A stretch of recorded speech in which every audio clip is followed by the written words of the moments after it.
You know that feeling when you're on autopilot, especially with exercise. We just go through the motions, the warm-up, the reps, the cool-down. But have you ever gotten to the end of a workout and just felt kind of empty? What if that whole sweat session could be more than just a chore? What if it could be something with real, deep meaning? That's what we're going to dive into. Seriously, think about this for a second.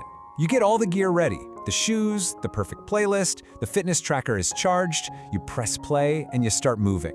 But what is the real goal? Is it just about hitting a certain number of steps or a faster time? And those are fine, but is that it? What are you really, truly moving towards when you hit the mat? For so many of us, this is it, isn't it? It's the daily grind. Exercise is just another box to check on the never-ending to-do list. We're there physically, sure, but our mind, it's a million miles away. It's replaying that conversation from work, it's planning dinner, it's just worrying. We're just going through the motions. Okay, so if that's the problem, what's the solution? Well, this is where it gets really interesting. We're going to look at a powerful shift in perspective, one that suggests a totally different goal for all that physical effort. I mean, we see it everywhere, right? All the conventional wisdom tells us that exercise is about the physical. You bend, you stretch, you lift, you run, all to kind of sculpt your body, to twist it into some sort of ideal shape. That's what we're told the primary goal is. And then you read something like this, and it just stops you in your tracks. They are here, not to twist their bodies, but to straighten their minds. Wow. I gotta be honest, when I first read that, it changed everything. What if the whole point of movement wasn't about the body at all? What if it's about the mind? About finding clarity, focus, and a sense of calm? The goal isn't to twist the body, it's to straighten the mind. And this leads us to this beautiful concept, sadhana. The best way to think about it is like a musician practicing scales every single day. It's a mindful, dedicated discipline. So when exercise becomes your sadhana, it's not about the results anymore, not the calories burned or the muscles gained. The process becomes the whole point. The attention you bring, the intention, just the simple act of showing up for yourself, mindfully. So this all sounds great in theory, but how do we actually do it? How do we turn a regular workout into a practice of presence? Well, lucky for us, there are two really simple, really accessible paths we can start with. So path number one is something pretty much anyone can do. It's called Jog to Jagadeeshwara, which is just a poetic way of saying you're dedicating your movement to something bigger than yourself. Call it the universe, nature, whatever feels right to you. It's about taking a simple walk or a jog and just filling it with a little more intention. Now here's the part that really got me. No headphones, no casual talking, no distractions. I mean, that's a total game changer, isn't it?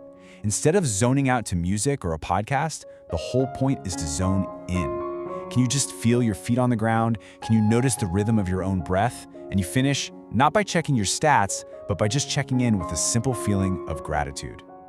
Okay, the second path is the classic sun salutation, or Surya Namaskar. This one is maybe for those of you who want something a bit more structured, something that's a whole workout you can do right in your living room. And again, the magic is in how you do it. It's not about blasting through as many rounds as you can. It's about moving slowly. It's about syncing your breath with every single movement. It's about feeling each posture and doing the whole thing like it's a moving meditation. So this all brings us to the big question. Why? Why does moving this way actually help to straighten the mind? Well, the core idea here is that our body isn't the final destination. It's the tool, it's the vehicle. And this table just lays it out so perfectly. Take a look. There's a direct line from the physical effects on the left to the mental and spiritual effects on the right. And it just makes sense, right? When your body feels good, when it's not aching and distracting you, your mind is just freer. It has more energy. A fit, healthy body becomes this amazing, stable platform that lets your mind really focus and go deeper. Okay, so let's bring all this back down to earth, because the most important part is how to actually start this in your own life without it becoming another thing to stress about. So let's talk about that very first step.